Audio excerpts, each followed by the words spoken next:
세 번째 주제는 해수의 온도입니다. 그래서 해수의 수온에 영향을 주는 요인은 첫 번째로는 가장 중요한 요인인 태양 에너지가 있습니다. 이 태양 에너지에서 이렇게 에너지를 공급받게 되면은 온도가 올라가게 되는 겁니다. 그래서 표층 수온에 영향을 크게 주는 요인이라고 되어 있습니다. 그래서 바다의 가장 윗부분을 보고 우리는 표층이라고 합니다. 이 표층의 수온에 상당한 영향을 주고 있고요. 표층에서 깊어질수록 이 태양 에너지가 점점 도달을 하지 못하게 되겠죠. 그렇기 때문에 수온이 점점 내려가게 된다는 것을 확인할 수가 있고요.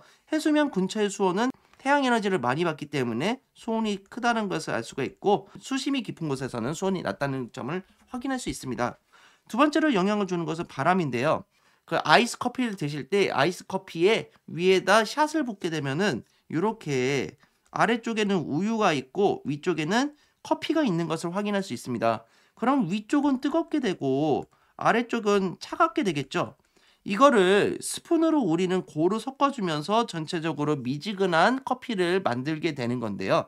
이 스푼의 역할을 해주는 게 바로 바람이라고 볼 수 있습니다.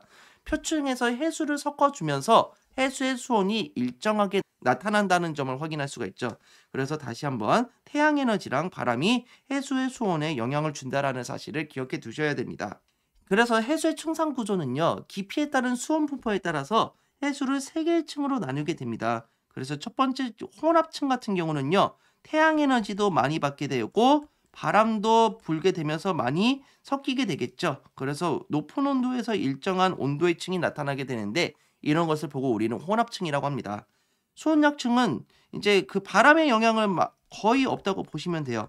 근데 태양 에너지가 수심이 내려갈수록 점점 내려가게 되겠죠. 그러면 온도가 점점 떨어지는 구간이 나타나게 되는데, 이런 것을 보고 우리는 수온약층이라고 하는 것입니다.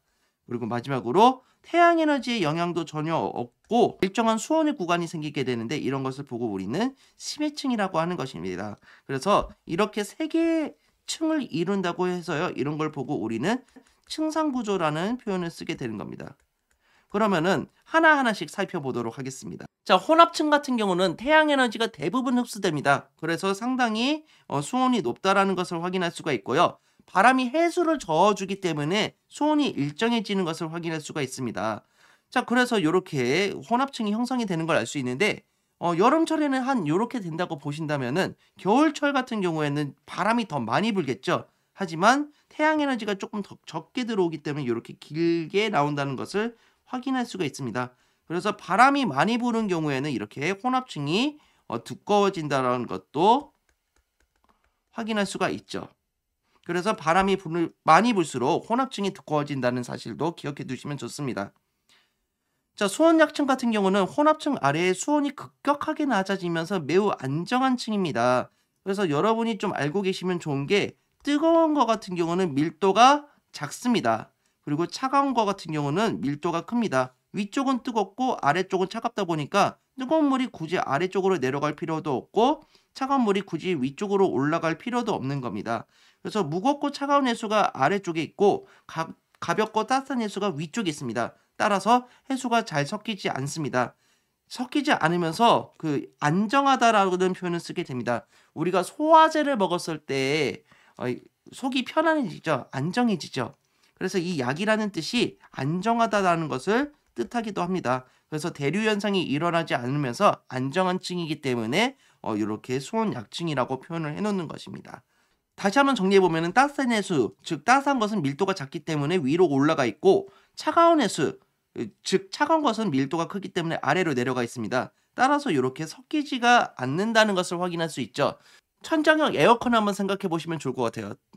발가락은 엄청 시린데 위쪽 공기는 되게 뜨겁고 답답한 경우를 느낄 수가 있을 겁니다. 그래서 온돌 같은 경우를 사용했을 경우가 바로 옆에 있는 경우인데, 온돌로 하면은 바닥은 데워지고 이 바닥에 데워진 공기가 위로 올라가면서 전체적으로 공기를 따뜻하게 데워주겠죠.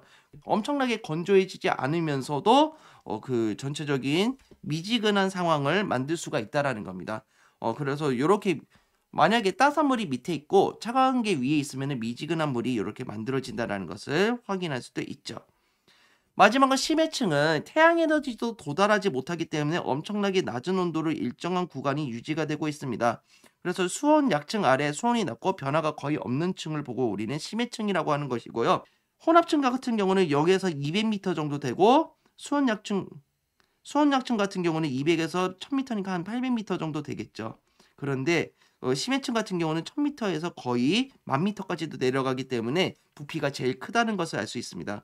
그래서 해수 중 가장 많은 부피를 차지하는 층이다. 이렇게 기억을 해두시면 되겠습니다. 마지막으로 우리나라 해수의 연직 수온 분포를 한번 살펴보도록 할 텐데요. 여름철 같은 경우에는 혼합층의 온도가 매우 높습니다. 그리고 혼합층과 심해층의 온도 차이가 크게 된다는 건데요. 자, 한번 그려보게 되면은 이렇게 높은 쪽에서는 온도가 높기 때문에 혼합층의 온도는 높겠죠. 그리고 심해층과의 온도 차이가 이렇게 나타나기 때문에 수온약층이 뚜렷하게 나타난다는 것을 확인할 수가 있습니다. 근데 겨울철 같은 경우는 바람이 많이 불죠. 바람이 많이 부는데 겨울철은 춥기 때문에 온도가 좀 낮은 곳에서 형성이 되겠죠. 그래서 혼합층이 이렇게 두껍고 수온약층이 이렇게 내려간 다음에 심해층이 이렇게 됩니다. 그 여름철보다는 약간 수온약층이 뚜렷하지가 않고 바람이 많이 불기 때문에 혼합층의 두께가 조금 더 두꺼워지고 낮은 온도에서 형성이 된다는 점도 확인할 수가 있겠습니다.